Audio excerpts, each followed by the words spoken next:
তো স্বামী তো স্বামী হয়, স্বামী বইয়ের সব সহ্য করতে পারে, বাট বইয়ের দুই চোখের পানি সহ্য করতে পারে না, ঠিক কিনা বলেন যুবক ভাই? তোমার সুখের সময়েরও সাথী আমি, দুঃখের সময়ের সাথীও আমি, ঠিক কিনা বলে? আমি যদি মরে যাই তুমি কোনোদিন দ্বিতীয় বিয়ে করবা না তো? तो স্বামী বলছে बीवी तुम क्या बात कर रहे हो, अगर तुम मर जाओगे तो मैं पागल बन जाऊंगा और पागल जो चाहे वही कर सकता है। বলছে বউ তুমি কি বললা, তুমি মরে গেলে আমি পাগল হয়ে যাব আর পাগল যা মন চাই তাই করতে পারে, ঠিক কিনা বলে? ফাতেমা রাদিয়াল্লাহু তাআলা আনহা একদিন বসে বসে রুটি বানাচ্ছেন। রুটি বানানোর জন্য দেখবেন আটা ছেনতে হয়, আটা। তো উনি বসে বসে আটা ছেনছেন, আলী ঘরে প্রবেশ করেছে। তো আলী খুব খেয়াল করে দেখছে ফাতেমা রুটি বানাবে, আটা ছেঁকছে। দেখছে ফাতেমার দুই চোখ দিয়ে অঝরে পানি ঝরছে, দুই চোখ দিয়ে পানি পড়ছে। তো স্বামী তো স্বামী হয়, স্বামী বইয়ের সব সহ্য করতে পারে, বাট বইয়ের দুই চোখের পানি সহ্য করতে পারে না, ঠিক কিনা বলেন যুবক ভাই? তো আলী দৌড় দিয়ে আসছে ফাতেমার কাছে, বলছে ফাতেমা তোমার চোখের কোঠায় পানি কেন? ওয়াই ইউ আর ক্রাইং, তুমি কাঁদছো কেন ফাতেমা? ফাতেমা বলছে কিছু নাই, এমনি সমস্যা নেই, আপনি আপনার কাজ করেন। অ্যাভয়েড করছে। আলী বলছে না না, আমাকে বলো, আমি তোমার স্বামী, তোমার সুখের সময়েরও সাথী আমি, দুঃখের সময়ের সাথীও আমি, ঠিক কিনা বলে? বলো তোমার কি হয়েছে? ফাতেমা বলছে আলী আজ যখন তাহাজ্জুদের নামাজের সময় ঘুমিয়েছিলাম, আমি আমার ঘুমের মধ্যে স্বপ্নে দেখলাম অন্ধকার রাত, বিশাল লম্বা একটা মাঠ, আমার আব্বাজান মাঠের মধ্যে দাঁড়িয়ে অন্ধকারে কি যেন হাত দিয়ে এমনে এমনে খুঁজতেছেন। আমি গেলাম, আব্বাজান what you are searching for, আপনি কি খুঁজতেছেন আমাকে বলেন। আব্বা আমার দিকে তাকিয়েছে, আরে ফাতেমা তুমি কই থেকে আসলা? আমি তো তোমাকেই খুঁজতেছিলাম। জোরে পড়েন সবাই মিলে সুবহানাল্লাহ। আব্বাজান আমি এখানেই আছি, বলেন কি লাগবে আপনার? এবার আল্লাহর হাবিব ডাক দিয়ে বলছে ফাতেমা তুমি দুনিয়ার জমিনে আর বসবাস করো না, আমি বড্ড একা, তুমি আমার কাছে চলে আসো। এই কথা নবীজি বলেছেন আর ফাতেমার ঘুমটা সাডেনলি ভেঙে গেছে।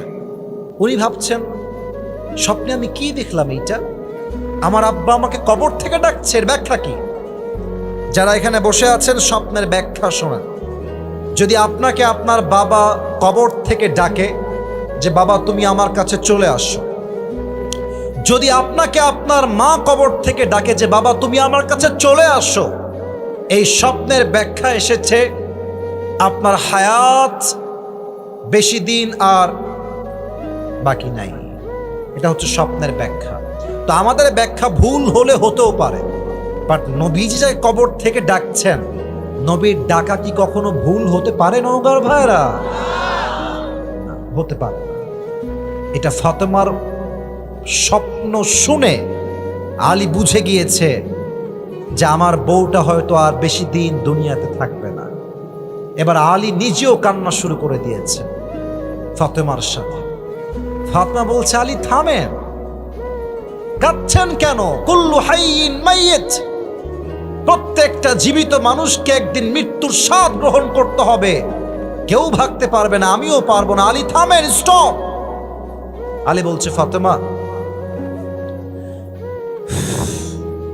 কয়েকদিন আগে আমার কলিজার টুকরার প্রিয় নবী বিদায় নিয়ে চলে গেছে, ওই আঘাতটাই তো আমি সহ্য করতে এখনো পারি নাই। সে আঘাতের যন্ত্রণা এখন আমার বুকে অটল আছে। এর মাঝে যদি আমার কলিজার টুকরা একমাত্র বউ ফাতেমার বিদায় হয়ে যায়, আমি কাকে নিয়ে বাঁচবো? ফাতেমা আমার তো কেউ থাকবে না দুনিয়াতে বেঁচে থাকার মতো। ফাতেমা বলছি থামেন, স্থির হন, টেনশন করবেন না।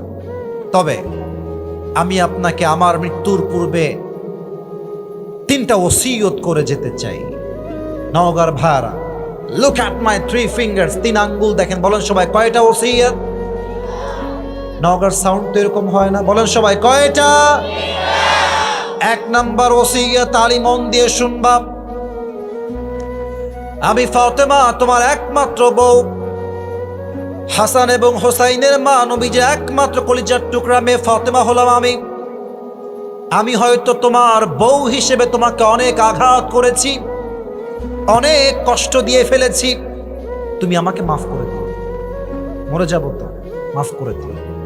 আলী বলছে কেমনে মাফ করবো, কিসের মাফ? আরে আমার বউ আজীবন আমার খেদমত করেছে, আমার বউয়ের চুল পরিমাণ কোনো ভুল হয় না, আমি স্বামী হিসেবে সাক্ষ্য দিচ্ছি, আমার বউয়ের মতো চরিত্রবান বউ আর কেউ হতে পারে না, ঠিক কিনা বলে? যাও তোমাকে মাফ করে দিলাম, কোনো ভুল নাই যদিও বা, সব মাফ। 2 নাম্বারটা বলো। এটা একটু মজার ছলে বলতে চাই। ফাতেমা বলছে আলী আমি মরে গেলে তোমার যেখানে মন চায় করবা বিয়ে, সমস্যা নেই, তো শর্ত আছে একটা, আমার হাসান আর হোসাইনের যেন কোনো কষ্ট না হয়।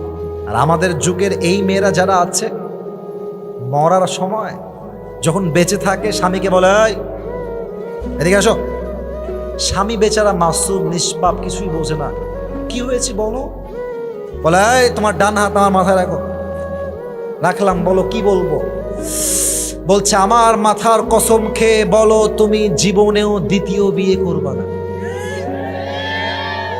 তো এক স্বামী বড্ড চালাক, বউ বলছে স্বামী আমি যদি মরে যাই তুমি কোনোদিন দ্বিতীয় বিয়ে করবা না তো?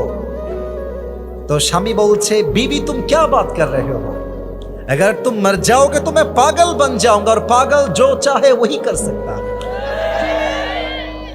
বলছে বউ তুমি কি বললা, তুমি মরে গেলে আমি পাগল হয়ে যাব, আর পাগল যা মন চাই তাই করতে পারে, ঠিক কিনা বলে? তার মানে মাঝে মাঝে প্রশ্ন যেমন হয় উত্তর তেমন হওয়ার দরকার আছে, ঠিক কিনা? আলী বলছে ঠিক আছে, আমি যদি কখনো বিয়ে করি এমন কোন মেয়েকে বিয়ে করব যেই মেয়ে তোমার হাসান আর হোসাইনকে আগলে রাখবে নিজের সন্তানের মতো। ঠিক আছে যাও, ডান। 3 নাম্বারটা বলো, লাস্ট এন্ড ফাইনাল। ফাতেমা বলছে আলী আমার মৃত্যুর পরে আমার জানাজার ইমাম হবেন আপনি, আর মুসল্লি হবে হাসান আর Hossain, and nobody is allowed to come there, কেউ সেখানে আর আসতে পারবে না। আলী বলছে ফাতেমা তোমার প্রথম ওসিয়ত মানতে রাজি আছি, দ্বিতীয় ওসিয়ত মানতেও রাজি আছি, 3 নাম্বারটা আমার দ্বারা হবে না, আমাকে মাফ করে দাও। এটা পারবো না। নবীজির একমাত্র কলিজার টুকরা মেয়ে ফাতেমা দুনিয়ার থেকে বিদায় নিবে, আর সাহাবা একরাম জানাজে অংশগ্রহণ করবে না, এটা আমি আলীর দ্বারা বরদাস্ত হবে না। ফাতেমা আমাকে তুমি মাফ করে দাও, এটা আমার দ্বারা সম্ভব না। আমার বোনেরা যারা এসেছেন, বোনেরা কলিজার মায়েরা, বোনেরা মেহেরবানি করে আপনারা এই মুহূর্তে কানটা খাড়া করা, মনোযোগ দিয়ে শোনেন। ফাতেমা বলছে আলী আমি ওসিয়তটা কেন করছি, ট্রাই টু আন্ডারস্ট্যান্ড প্লিজ, একটু বোঝার চেষ্টা করো। আমি ফাতেমা আমার জীবনে নবীর আদেশ অনুযায়ী এমন ভাবে পর্দা মেনটেন করেছি, এই মদিনার মক্কার আরবের কোন যুবক বলতে পারবে না ফাতেমা কি কালো না ফর্সা, ফাতেমা কি মোটা না চিকন, ফাতেমা কি হাইটে লম্বা না গুঠু। আমার পর্দা এতটা সেফটির সাথে ছিল, মদিনার কোন যুবক আমার দেহের একটা চামড়ার অঙ্গ পর্যন্ত দেখতে পারে না। তুমি যদি আমাকে জানাজার সময় সবাইকে নিয়ে আসো, মানুষ বুঝে ফেলবে আমি হয়তো চিকন ছিলাম, আমি হয়তো মোটা ছিলাম, আমি হয়তো লম্বা ছিলাম, আমার পর্দার মান নষ্ট হয়ে যাবে গো। তুমি কাউকে ডাকতে যেও না, তুমি এনাফ, এটাই এনাফ। আলী বলছে ঠিক আছে, বউ যেহেতু বলেছে পুরুষ মানুষ সব ফেলতে পারে, বউয়ের কথা ফেলতে পারে না, তো বলছে ঠিক আছে যাও, রাজি হলাম। আলী বের হয়ে গেলেন, এসেই শুনলেন ফাতেমা শেষ, দুনিয়ার থেকে বিদায় নিয়ে চলে গেছে। লম্বা কথা, লম্বা হাদিস, অত ব্যাখ্যায় যাব না। বলেন তো লাশের যে খাটিয়া, খাটিয়া 3 পা থাকে না 4 পা থাকে? রাইট আনসার, জোরে বলেন 3 পা না 4 পা? সামনের ডান দিকে ধরেছে আলী প্রথম খাটিয়া, পেছনের দুইটা, একটা ধরেছে হাসান আর একটা ধরেছে হুসাইন, একটা পা খালি। মর্মান্তিক হাদিস। আলী যখন হাঁটছে আর ভাবছে একটা মাত্র নবীজির মেয়ে, যার দ্বারা নবীর বংশ বিস্তার হয়েছে, জান্নাতের সমস্ত নারীদের সর্দারিনী ফাতেমা রাদিয়াল্লাহু তাআলা আনহার লাশ যাচ্ছে, বাট তার খাটিয়ার একটা পা ধরবে। কেউ কি দুনিয়াতে নেই কাউকে যে ডাকবে? ডাকতেও পারছে না, ডাকলেই তো ওসিয়ত ভেঙে যাবে। মনটা খারাপ, সামনের দিকে হাঁটছে। হঠাৎ করে দেখছে দূর থেকে এক সাহাবী, ইসমুহু আবু যর গিফারি রাদিয়াল্লাহু তাআলা আনহু, দৌড় দিয়ে আসছে আলীর দিকে। আলী দেখে ভয় পেয়ে গেছে। আরে যদি এসে বলে, এই আলী, এটা কার লাশ? এটা কি ফাতেমার লাশ? আমি যদি ওসিয়ত রাখতে বলি যে না না, এটা ফাতেমার লাশ নয়, এটা অন্য কারো লাশ, মুসলমান সব বলতে পারে, জবান দিয়ে মিথ্যা বলতে পারে না। আর যদি বলি ফাতেমার লাশ, তবে তো আমার স্ত্রী 3 নাম্বার যে ওসিয়তটা ছিল, একমাত্র 3 জন থাকবে, আর কেউ অ্যালাউড না, ওসিয়ত তো ভেঙে যাবে। কি উত্তর দিব? আলী টেনশনে চেহারা লাল হয়ে গেছে। আবু যর গিফারি দৌড় দিয়ে এসে খাটিয়া বাম পা ধরেছে আর বলছে, আলী, এত চিন্তা করো না, টেনশন নাই, কিছুই ভাঙে নাই, আমাকে আল্লাহ তোমার কাছে পাঠিয়ে দিয়েছে। ধরো খাটিয়ার কাঁধ ধরো। 4 জন মিলে গিয়ে লাশটাকে কবরের পাশে রেখেছে। যখন লাশটা কবরে নামাবে, আবু যর গিফারি ভাবছে মনে মনে, কার লাশ নামাবো আজকে কবরে? মন বলছে এটা সাধারণ কোন নারীর লাশ নয়, এটা নবীজির একমাত্র কলিজার টুকরা মেয়ে ফাতেমার লাশ, সাইয়্যিদাতু নিসাই আহলিল জান্নাহ।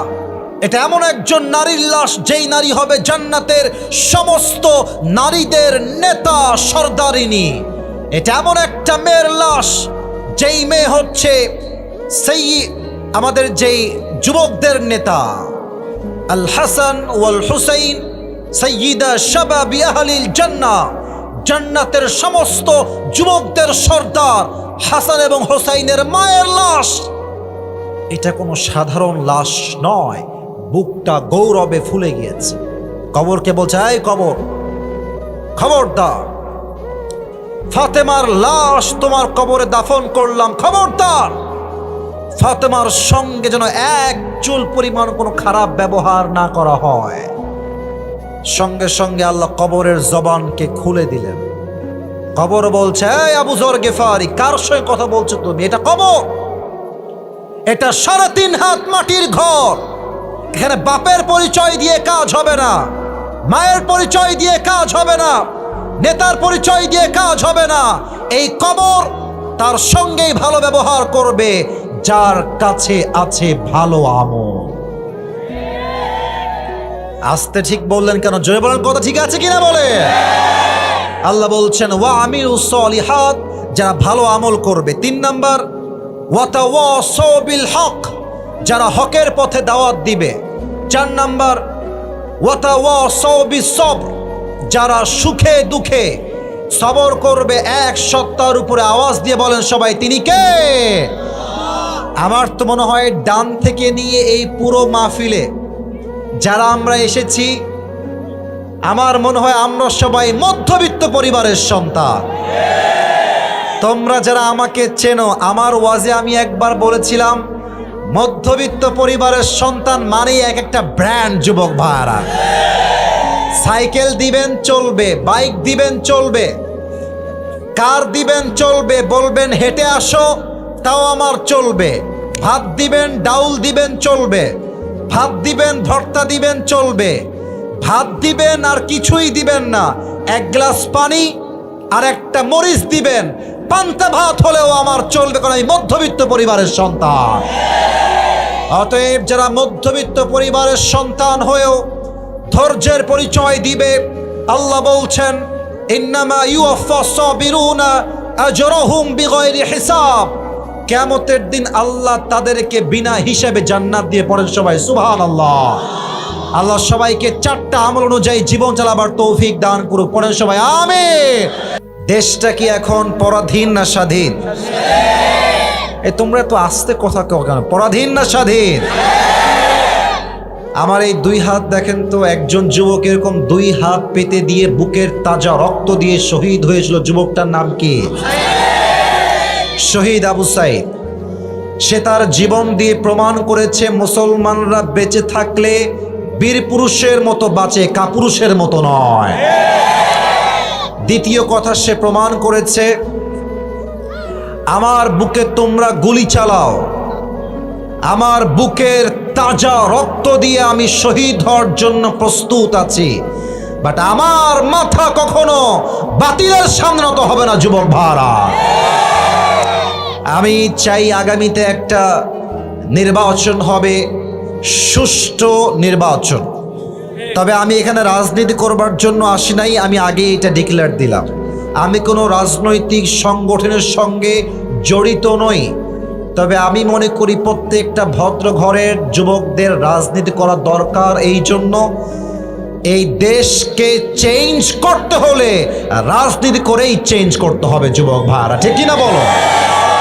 আমি 2টা দাবি পেশ করতে চাই আজকে নওগাঁর এই মাটিতে, মিডিয়ার সামনে, আমার নওগাঁ কলিজার টুকরা যুবক ভাইদের সামনে, মুরব্বীদের সামনে। 1, দেশে অনেক শাসক এসেছে, অনেক শাসক চলে গিয়েছে, অনেক দেখেছি আমরা। তবে আমাদের দাবি এবার 2টা।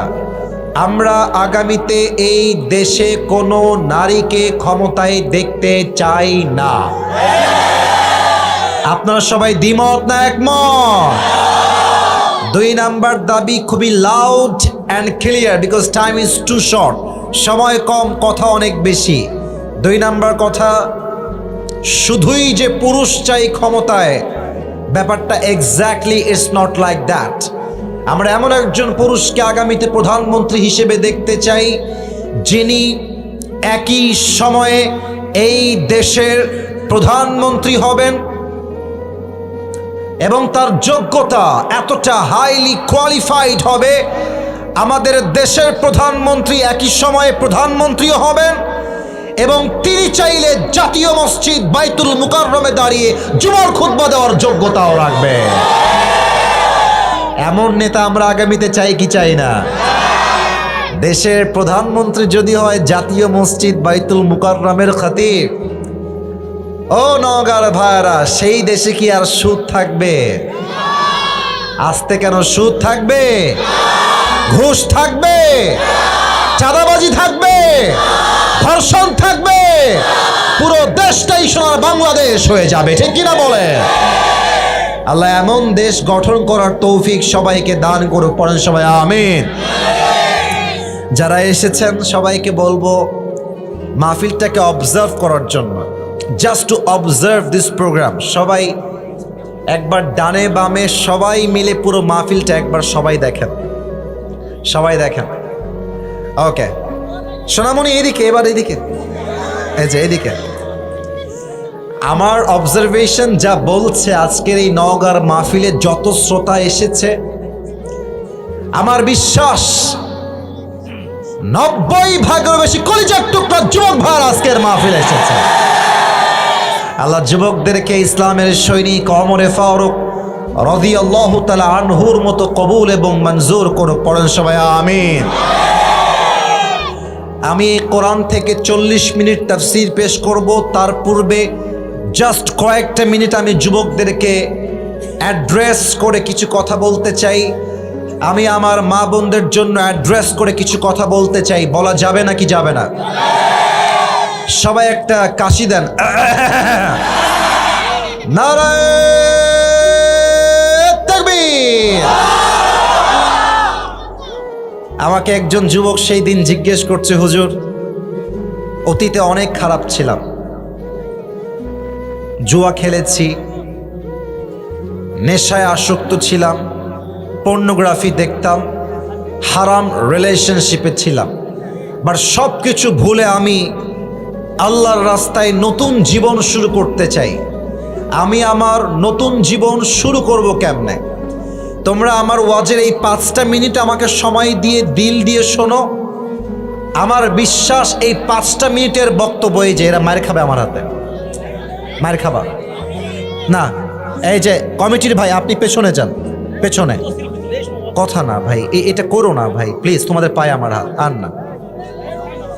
আমাকে 5টা মিনিট মনোযোগ দিয়ে শুনবেন যুবক ভাইরা, রাজি আছেন তো সবাই ইনশাআল্লাহ? আমি আলোচনা শুরুই করছি যুবকদের জন্য কিছু ইনস্ট্রাকশন দিয়ে। আমি আমার আলোচনার ভূমিকা দিচ্ছি। অতীতের জীবনকে ভুলে নতুন একটা দিনদার জীবন, আল্লাহর রাস্তার জীবন, একটা সুন্দর জীবন শুরু করতে আমরা সবাই চাই কি চাই না? যারা অতীতের খাতাকে মুছে ফেলে নতুন জীবন শুরু করতে চান, তাদের জন্য আজকে আমি অধমের ছোট্ট কয়েকটা কথা।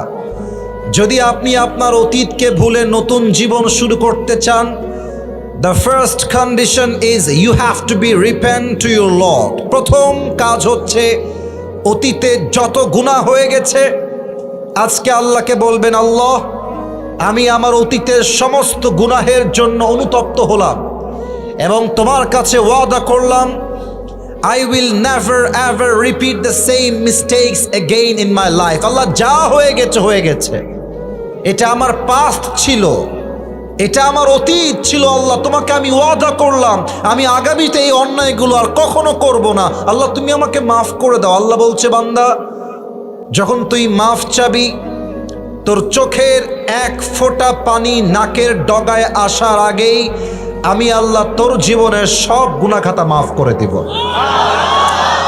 লা তাকনাতু Mir রাহমাতিল্লাহ, never lose hope from the mercy of your Lord. যত গুনাহ হয়ে যাক রবের রহমত থেকে নিরাশ হয়ে যেও না।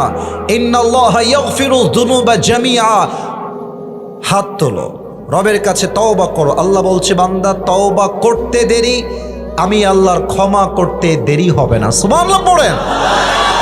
So tawbah is the first step for a person who intends to walk in the path of religion. যদি কেউ আল্লাহর রাস্তায় ফিরে আসতে চায়, প্রথম শর্তই তওবা। নওগাঁর প্রিয় ভাইরা, প্রথম শর্ত কি? মাশাআল্লাহ, নওগাঁর মানুষ কথা বললে বাঘের মতো গর্জন দিয়ে এরা কথা বলে। বলেন সবাই, প্রথম শর্ত। ডানে সাউন্ড আছে, বামে কোনো সাউন্ড নাই। মুরব্বী সমস্যা নাই, মুরব্বীরাও এখানে সব যুবকের মতো বসে আছে, ঠিক কিনা বলেন? প্রথম শর্ত কি? আর একবার বলেন সবাই, প্রথম শর্ত কি? তওবা। 2 নাম্বারটা একটু জটিল, একটু জটিল। যদি তুমি তোমার জীবনকে পরিবর্তন করে নতুন জীবন শুরু করতে চাও, চেঞ্জ ইওর ফ্রেন্ড সার্কেল। এটা চেঞ্জ করতে হবে। বন্ধু যেমন হয়, আমরা মাঝে মাঝে একটা কথা বলি, সঙ্গ দোষে লোহাও ভাসে। আপনার বন্ধু নামাজি হলে আপনি নামাজি হবেন, আপনার বন্ধু গাঞ্জাখোর হলে আপনিও গাঞ্জাখোর হবেন। হ্যাঁ, বন্ধু যেমন আমরা তেমন। আর মাথায় রাখবেন, আমার আসল বন্ধু সেই বন্ধু নয় যেই বন্ধু আমাকে সিনেমা দেখতে ডাকে। আমার আসল বন্ধু সেই বন্ধু নয় যেই বন্ধু আমাকে হারাম প্রেম করতে ডাকে। আমার আসল বন্ধু সেই বন্ধু নয় যেই বন্ধু আমাকে পার্কে মেয়ে দেখে মজা নেওয়ার জন্য ডাকে। আমার আসল বন্ধু হচ্ছে সেই বন্ধু যেই বন্ধু আমাকে নামাজের দিকে ডাকে। যুবক ভাইরা, আমার আসল বন্ধু সেই বন্ধু যে আমাকে হারাম প্রেমের দিকে নয়, বিয়ের দিকে আমাকে দাওয়াত দেয়। So please, if you want to change your life, first of all you have to change your friend circle. তবে হ্যাঁ, আমি তোমাদের একটা কথা বলে দিতে চাই যুবক ভাইরা, ইনশিওর করে তোমার বাপ মা ছাড়া আশেপাশে যত মানুষ দেখতে পাও সব স্বার্থপর, সব স্বার্থপর। বাপ মা ছাড়া সন্তানের কল্যাণ আর কেউ চায় না যুবক ভাইরা। তো সবাই চাইবে তুমি যেমন খ্যাত আছো খ্যাত থাকো, সবাই চাইবে তুমি যেমন মূর্খ আছো মূর্খই থাকো। আর তোমাকে নিয়ত করতে হবে, ये दिन दिन नहीं है, मुझे अपना दिन बदलना ही होगा। আমার দিন পরিবর্তন করতে হলে আমাকেই পরিবর্তন করতে হবে। আশেপাশের স্বার্থপর মানুষ আমার জীবন পরিবর্তন করতে পারবে না। তো যখন ফ্রেন্ড সার্কেল চেঞ্জ করবা, একটু দাড়ি রাখবা, টুপি পরবা, বলবে কিরে হুজুর, কিরে টিটকারি মারবে, বলবে কিরে ভালোই তো হুজুর হয়ে গেছিস, আজকাল 5 ওয়াক্ত নামাজ পড়ছিস, দাড়িও আছে, জঙ্গিবাদ হয়ে গেলে নাকি রে? বলবা হ্যাঁ আমি জঙ্গি হয়েছি, কয়েকজনকে মারবো আমি টার্গেট করেছি, তার মধ্যে তোর নামটা প্রথম লিস্টে আছে। আমার কলিজার টুকরা নওগাঁর ভাইরা, দুনিয়ার মানুষ হচ্ছে এমন যে আপনার 99টা ভালো কাজ দেখেও আপনার প্রশংসা করবে না, একটা খারাপ গুণ পাইলে বদনাম করে ভরায় ফেলবে।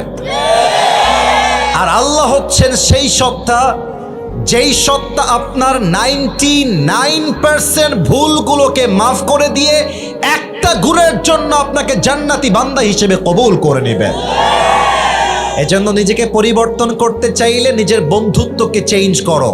বেদিন তোমার বন্ধু হবে না, যে 5 ওয়াক্ত নামাজি দিনদার সে হবে তোমার প্রকৃত বন্ধু। যুবক ভাড়া, ঠিক কিনা বলো? সর্বশেষ এটা বলে আমি আমার মূল তাফসীরে ফিরে যাব। আপনারা একটা নাম আমাকে বলবেন, আশা রাখছি আপনার নামটা জানেন, এটা অজানা কোনো নাম নয়।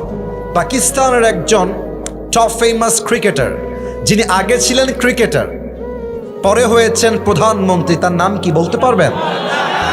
Imran Khan, right answer. ওনার একটা কথা আমার কলিজায় লেগেছে, যেটা আমি 3 নাম্বার পয়েন্টে উল্লেখ করতে চাই। আগেই আমি বাংলায় বুঝাই দেই, তারপরে তার কথা আমি কোট করব। প্রিয় ভাইয়েরা, অতীত শুধুমাত্র শিক্ষার জন্য, বসবাসের জন্য না।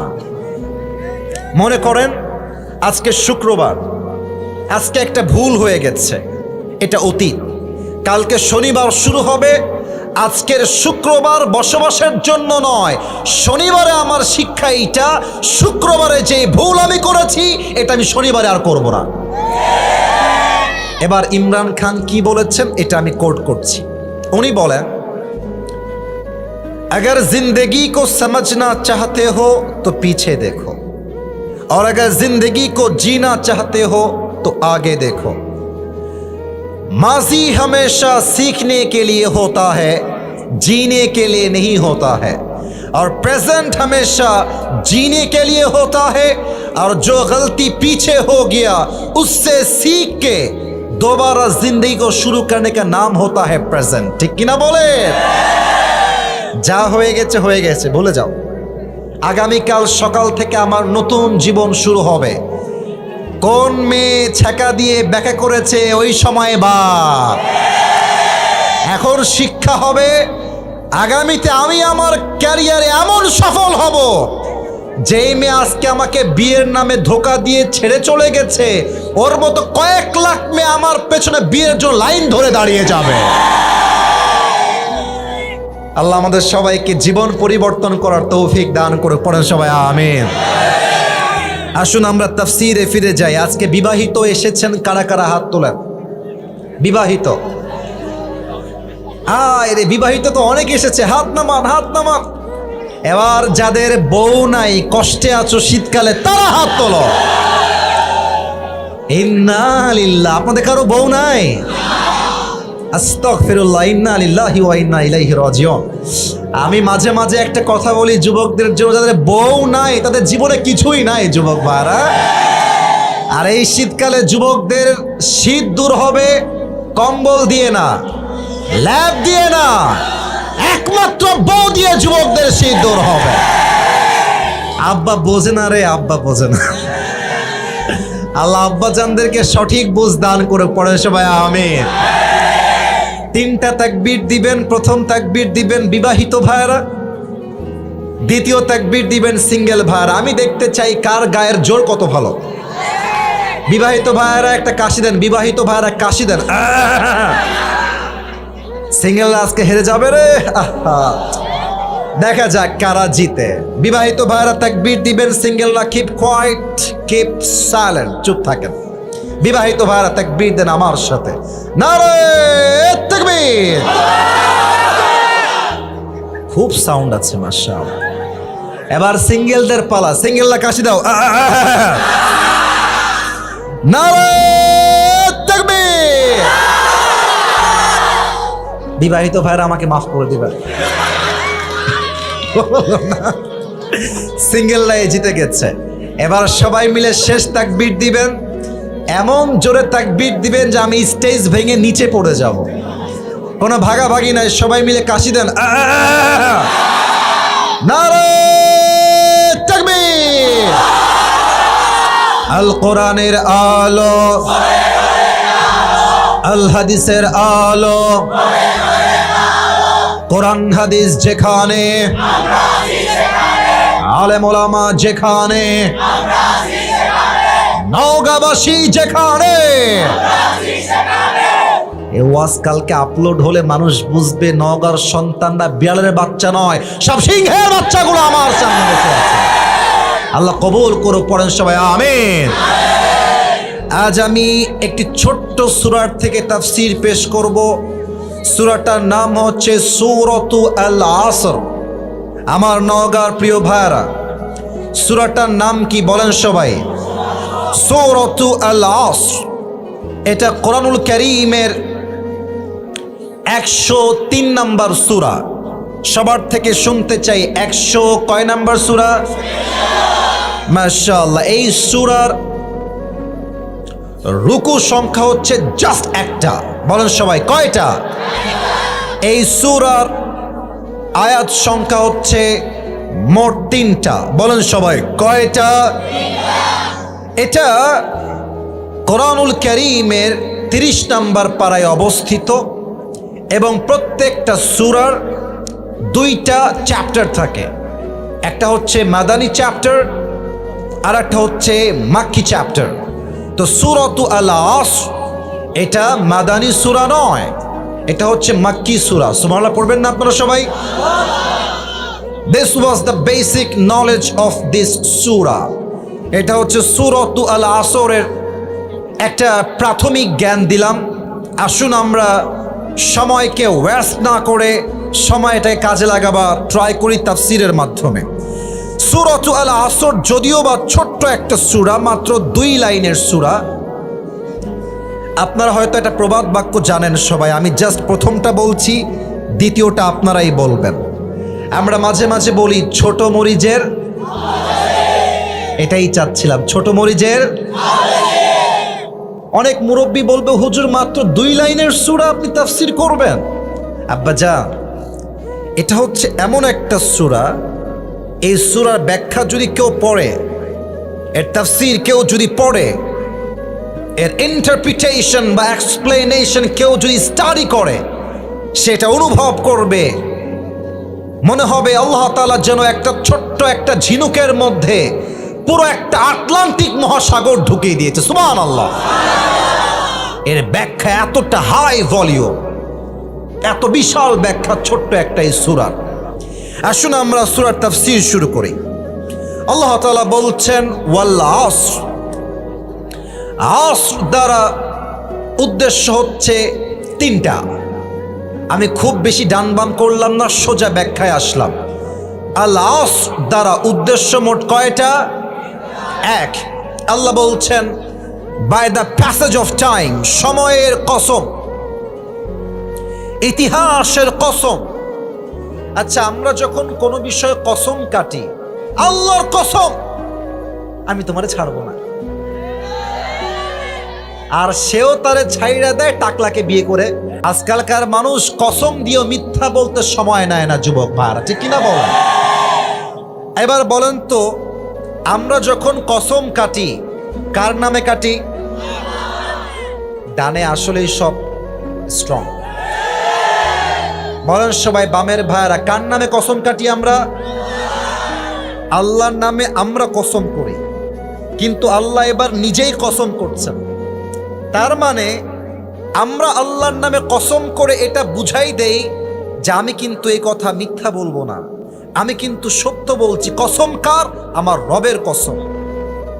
তাহলে আল্লাহ যখন কোনো জিনিস দিয়ে কসম করবেন, জিনিসটা কি কম দামি হবে না বেশি দামি হবে?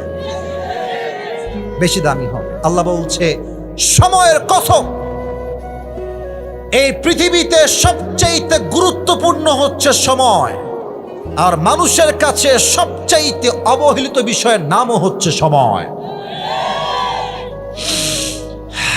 নিঃশ্বাস নিলাম, 1 সেকেন্ড শেষ।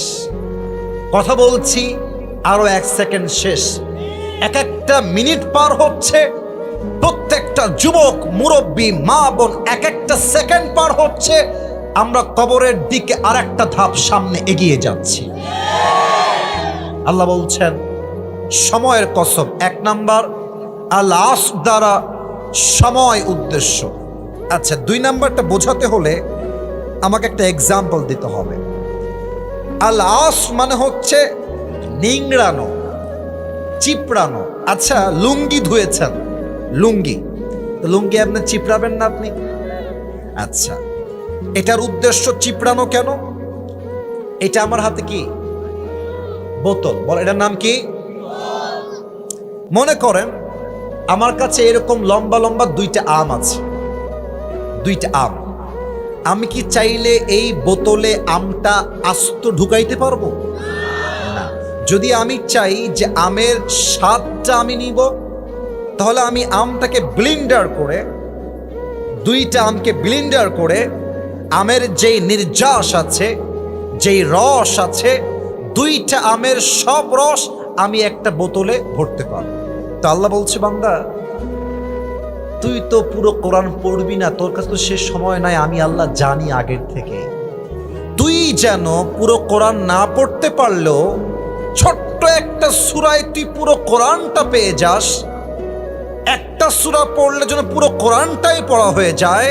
তাই পুরো কোরআনের সমস্ত নির্যাসকে আমি আল্লাহ তাআলা সূরা আল আসরের মধ্যে প্রবেশ করাই দিয়েছি। এটা হচ্ছে সেই কোরআন, এটা হচ্ছে সেই সূরাতুল আল আসর। 3 নাম্বার উদ্দেশ্য হচ্ছে আল আসর দ্বারা আসরের নামাজের সময়। আপনি খেয়াল করেন, ফজর থেকে জোহর লম্বা সময়, জোহর থেকে আসর আরেকটু কম লম্বা সময়, কিন্তু আসর থেকে মাগরিব খুবই কম সময়। আল্লাহ বলছে, এই বান্দা, আসরের নামাজের সময়ের কসম, সময় খুবই অল্প। আয় আয় আয়, শুনে যা আমি কি বলি, শুনে যা, সন্ধ্যা হয়ে যাবে, আয়। আসরের কসম। এই হচ্ছে 3টা তাফসীর আমি পেয়েছি। আল্লাহ কি বলছে দেখেন, আল্লাহ বলছেন ইন্নাল ইনসানা লাফি খুসর। এখানে আসছে আল ইনসান, এটা হচ্ছে আলিফ লাম ইস্তিগরাকি। মুসলমান, হিন্দু, বৌদ্ধ, খ্রিস্টান, আল্লাহ বলছেন পুরো পৃথিবীর মানুষ আজকে ক্ষতিগ্রস্তের শামিল। আমি বোঝাবার জন্য জাস্ট একটা এক্সাম্পল দিব। আজকালকার নারীরা অধপতনের এতটা চূড়ান্ত পর্যায়ে গেছে, আজকালকার মেয়েরা বোরকা পরে পর্দার জন্য নয়, হারাম প্রেম করবে, বাপ মার থেকে লুকায় করবে, বোরকাকে তারা হাতিয়ার হিসেবে ইউজ করে যুবকরা। ইন্নাল ইনসানা লাফি খুসর, সব মানুষ হচ্ছে ক্ষতিগ্রস্ত। তো মেয়েরা কেন ক্ষতিগ্রস্ত? নাম্বার 1, মেয়েরা পর্দা করে আল্লাহর জন্য নয়, নিজেকে প্রেম করে বাপের থেকে মায়ের থেকে আড়াল করবার জন্য। ঠিক না বলে? 2 নাম্বার আরেকটা এক্সাম্পল আমি আমার প্রিয় বোনদের জন্য বলতে চাই। মেয়েরা ক্ষতিগ্রস্ত কেন? মেয়েদের ডিমান্ড অনেক বেশি।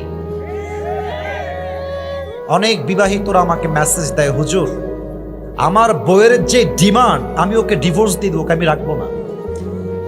এক ছেলে আমাকে সেই দিন, হাসবেন না, এটা হাসির কথা না, যুবকরা যদি বিয়ে না করো বুঝবা না, বিয়ে করলে বুঝবা কত ধানে কত চাল। এক যুবক বলছে, আমার বউ সেদিন আমাকে বলছে যে জান, তুমি জানো আমার বান্ধবীর জামাই তাকে আইফোন 16 প্রো ম্যাক্স কিনে দিয়েছে, তুমি কি জানো? প্রিয় ভাইরা, এটার দ্বারা উদ্দেশ্য গল্প নয়, বউ বুঝাচ্ছে অমকের জামাই তাকে দিয়েছে, তুমি আমাকে কবে দিবা?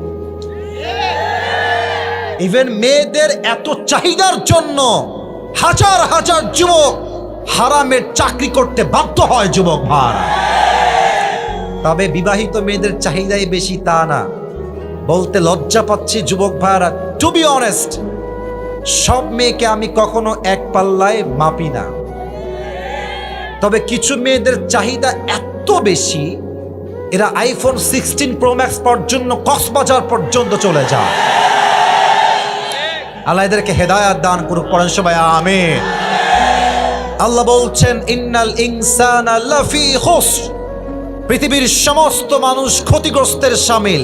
এর মাঝে মেয়েরাও বলো যুবক ভাইরা আছে না নাই? আচ্ছা, মুরব্বীরা ক্ষতিগ্রস্তের শামিল কেন? মুরব্বীরা, আমি আপনাদের পায়ে হাত রেখে কথা বলছি, পায়ে হাত। আমি আপনাদের কারো শত্রু নই। প্রত্যেকটা মুরব্বী হচ্ছে আমাদের কলিজার টুকরা, নয়নের মণি যুবক ভাইরা, ঠিক কিনা বলে? আমি এই যে এখনই মাহফিল থেকে আসছিলাম, যখন রাস্তায় আমি দেখছি মুরব্বী আব্বা জানরা চায়ের দোকানে বসে বাম পায়ের উপরে ডান পা তুলে দিয়ে, আচ্ছা বলেন, হাসবেন, আমি কি মিথ্যা বললাম না সত্যি বললাম? প্রমাণ চান? আমি বলি, আমি যদি এখন ওয়াজ বাদ দিয়ে এখান থেকে নেমে যাই স্টেজের বাহিরে, যদি আমি হেঁটে বেড়াই মাঝখান দিয়ে, আমি কয়েকজনের পকেটে হাত দিব, আমি গ্যারান্টি দিয়ে বলবো কারো পকেট থেকে না, কারো পকেট থেকে অবশ্যই একটা বিড়ির প্যাকেট বের হবে। আল্লাহ বলছেন ইন্নাল ইনসানা লাফি খুসর, পৃথিবীর সমস্ত মানুষ ক্ষতিগ্রস্তের শামিল। 3 নাম্বার, আমি আমার যুবক ভাইদেরকে অ্যাড্রেস করে একটা কথা বলতে চাই। দেখো, আমি মনে করি এখনকার যুবকদের নষ্ট হওয়ার সবচেয়ে বড় কারিগর হচ্ছে অ্যান্ড্রয়েড ফোন আর স্মার্টফোন। যুবক ভাই, এটা যে কত মারাত্মক আমি আপনাদেরকে বোঝাইতে পারবো।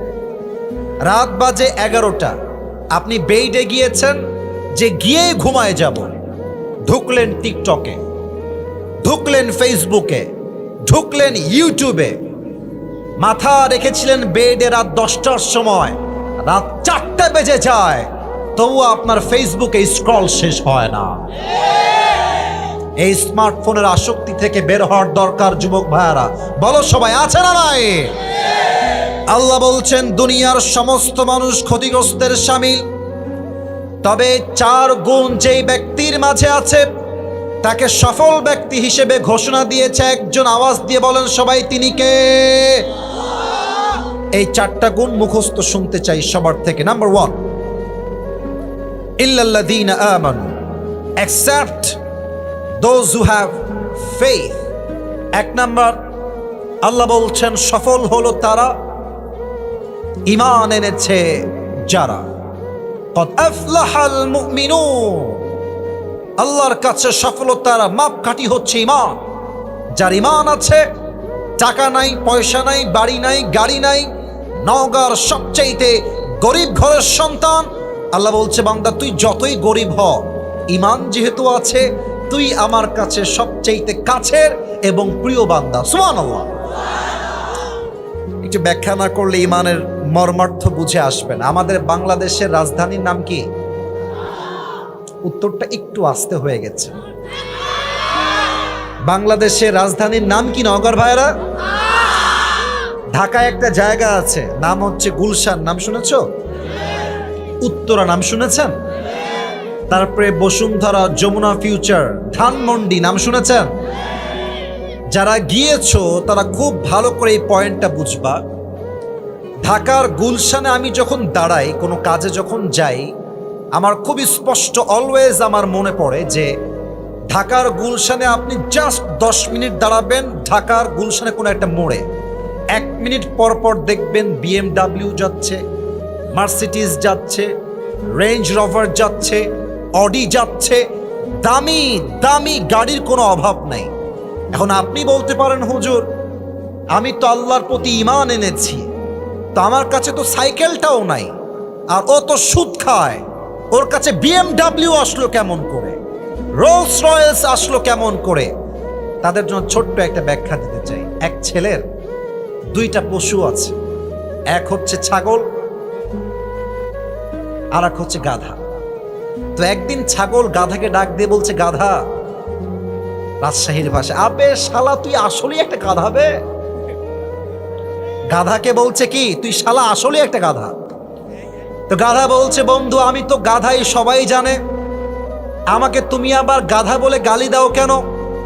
তো ছাগল বলছে, বেটা তুই দেখিস না যে মালিক আমাকে কত ভালোবাসে, বিস্কুট দেয়, পাউরুটি দেয়, খ্যার দেয়, ভুসি দেয়, আর তোরে পাইলে খালি থাপ্পড় দেয়।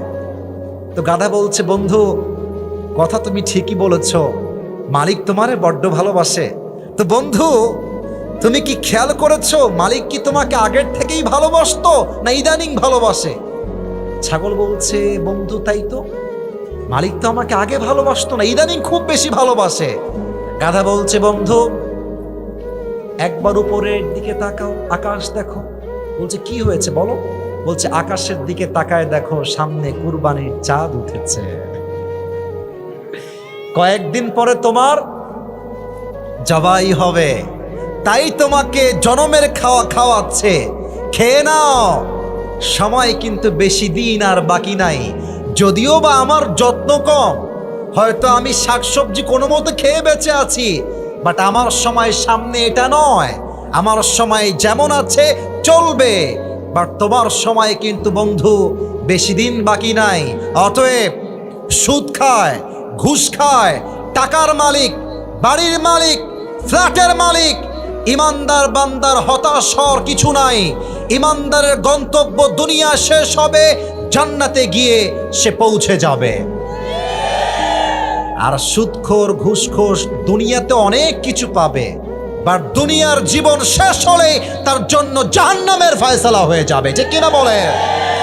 এজন্য আল্লাহ বলছেন, ইল্লাল্লাযীনা আমানু, আল্লাহর কাছে সফল বান্দা হলো সেই বান্দা যার হৃদয় ঈমান আছে 100টার উপরে। তিনি কে?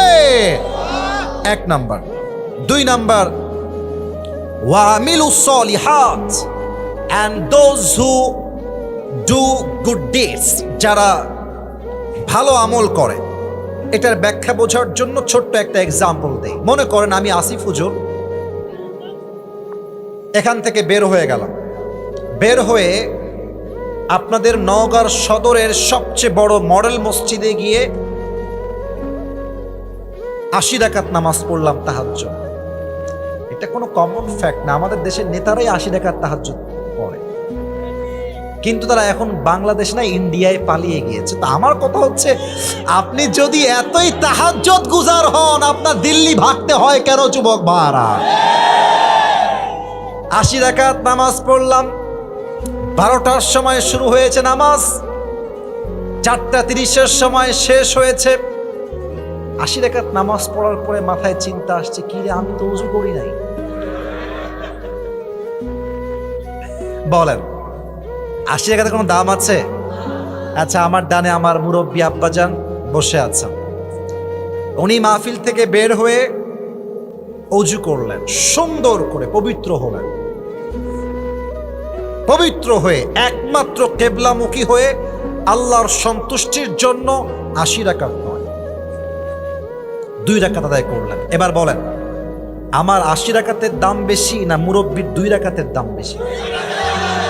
কেন? এটা বেশি আমল নয়, এটা ভালো আমল।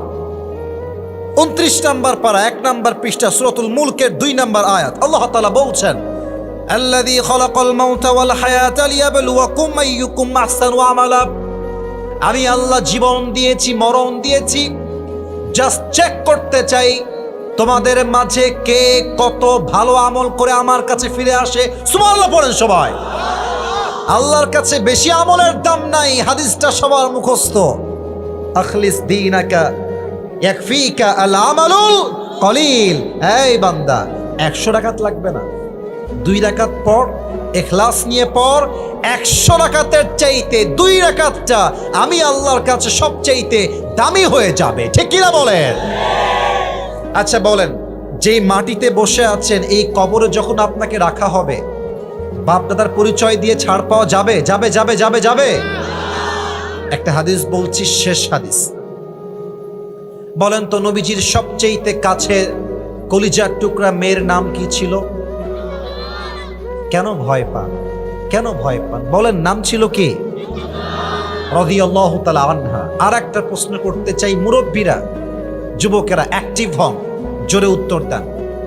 বলেন তো ফাতেমার স্বামীর নাম কি ছিল? আলী রাদিয়াল্লাহু তাআলা আনহু। বাচ্চারাও পারে। শেষ প্রশ্ন, আশা করছি সঠিক উত্তর পাবো সবার থেকে। ওনাদের সংসার থেকে জাস্ট 2টা সন্তান দুনিয়াতে আগমন করেছিল। 1 নাম্বার হাসান, 2 নাম্বার মাশাআল্লাহ, I got the right answer from all the people. 1 number Hasan, 2 number. ভালো আমলের দাম কত বেশি এটা বোঝাবার জন্য এটা আমার শেষ ঘটনা, এটা আমার শেষ হাদিস।